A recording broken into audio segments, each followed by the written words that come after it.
One of the biggest blessings we can work towards in life is a secure retirement. But let's be honest, navigating the world of 401ks and retirement accounts can feel like trying to understand ancient Greek sometimes. And that leads us to today's big question. What are the beneficiary rules for your 401k and other retirement accounts, but more importantly, why should you care?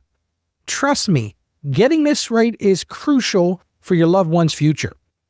Hey everyone, welcome back to the Ask Ralph show where we tackle your financial questions through the lens of our Christian faith. Yesterday we dug into minimizing taxes when you start withdrawing from your retirement accounts.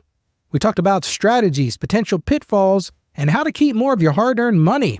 If you missed it, scoot back just one episode and give it a listen. You'll find them all at AskRalphPodcast.com. Looks like we've got mail. This one comes from Shelly in Denver, and she writes this. Dear Ralph, my husband passed away unexpectedly a few months ago, and I'm completely lost when it comes to his 401k. I know he wanted me to have everything, but I'm worried about legal issues, or if there are things I need to do that I'm not aware of. Can you shed some light on this for me? Well, Shelly, my heart goes out to you during this difficult time. Losing a loved one is never easy, and dealing with financial matters on top of grief can feel overwhelming. Don't worry, we're going to break this down step by step, and I promise you, you're not alone in this. Let's first ground our topic today in Scripture. The book of Proverbs, chapter 13, verse 22 says, "A good man leaves an inheritance to his children's children." That really says it all, doesn't it?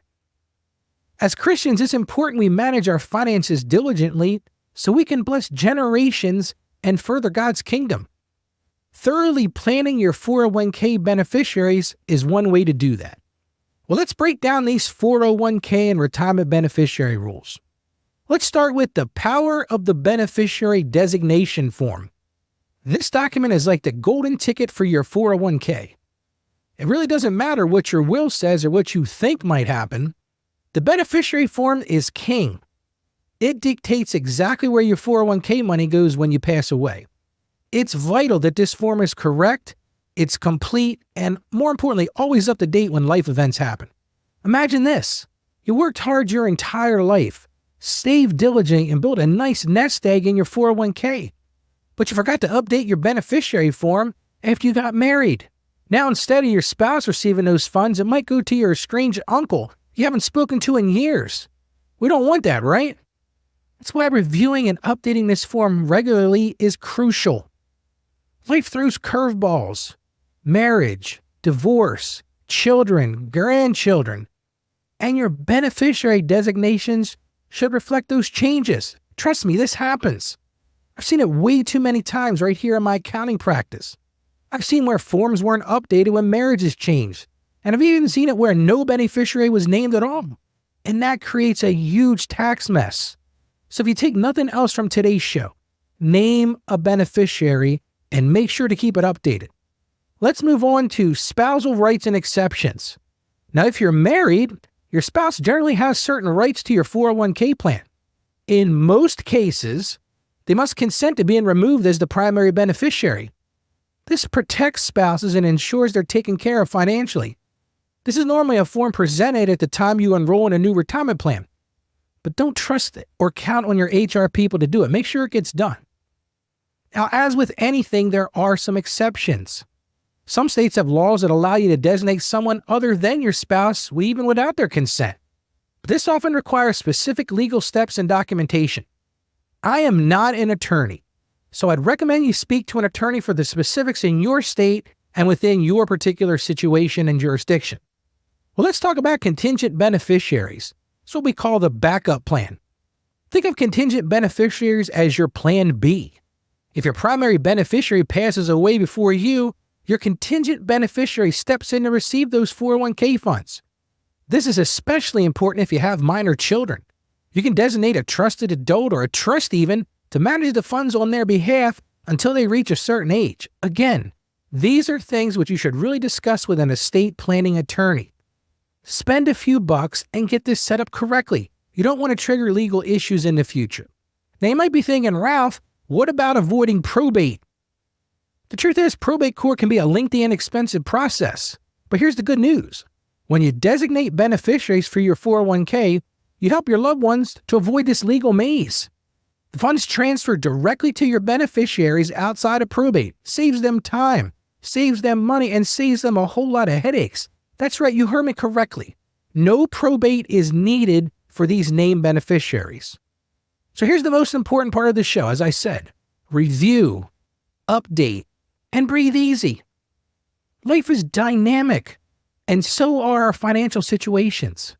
Make it a habit to review your beneficiary designations annually, especially after major life events. Think of it like this. You wouldn't drive a car for years without ever checking the oil or tire pressure, right? Your financial well-being deserves the same level of care and attention. Well, now let me address Shelley's question about her late husband's 401k. Shelley, I strongly encourage you to contact the plan administrator for your husband's 401k plan. They can guide you through the specific steps to claim the funds as the beneficiary. And don't hesitate to seek guidance from a trusted financial advisor or an estate planning attorney. They can help you navigate any legal complexities and ensure a smooth transition. If you want some help with the specific tax impacts or other financial decisions, reach out to me and schedule a consultation, and I'll help you during this difficult process. You can do that by going to our website. That's AskRalphPodcast.com/store. Well, let's recap what we've learned today. We talked about the power of the beneficiary designation form. We talked about the importance of spousal consent, the role of contingent beneficiaries, remember that's that Plan B, and avoiding probate, and the need to regularly review these documents. Now it's time to take action. So here are 3 steps I recommend related to today's topic. Number 1, locate your latest 401k beneficiary form to review who is currently named. I would recommend doing this at least annually or when big life events happen. This is critical. Number 2, discuss your beneficiary designations with family to make sure everything aligns with your wishes. That is crucially important. And number 3, update your beneficiaries if needed using the guidance shared in today's episodes. Remember this, managing your finances from a Christian perspective means being responsible. It means planning ahead and ensuring the well-being of your loved ones. Well, now for a sneak peek at what's coming up tomorrow on the show, we're switching gears from finances to fitness. I'm thrilled to welcome David Paul from Walking is Fitness podcast. We'll be discussing how to incorporate walking into your daily routine, the amazing health benefits, and how even small steps can lead to big changes. Trust me, you don't want to miss Dave's inspiring story and practical advice. And before we go, remember to visit our website. That's at AskRalphPodcast.com and join our community. When you do, you receive a free copy of my book, Mastering Your Finances. That's a $10 value if you bought it on Amazon, and it's absolutely free. It's packed with even more tips and strategies to help you achieve financial freedom. And as always, keep those questions coming. The Ask Ralph Show exists to answer your questions and help you navigate the world of finances with confidence and with faith.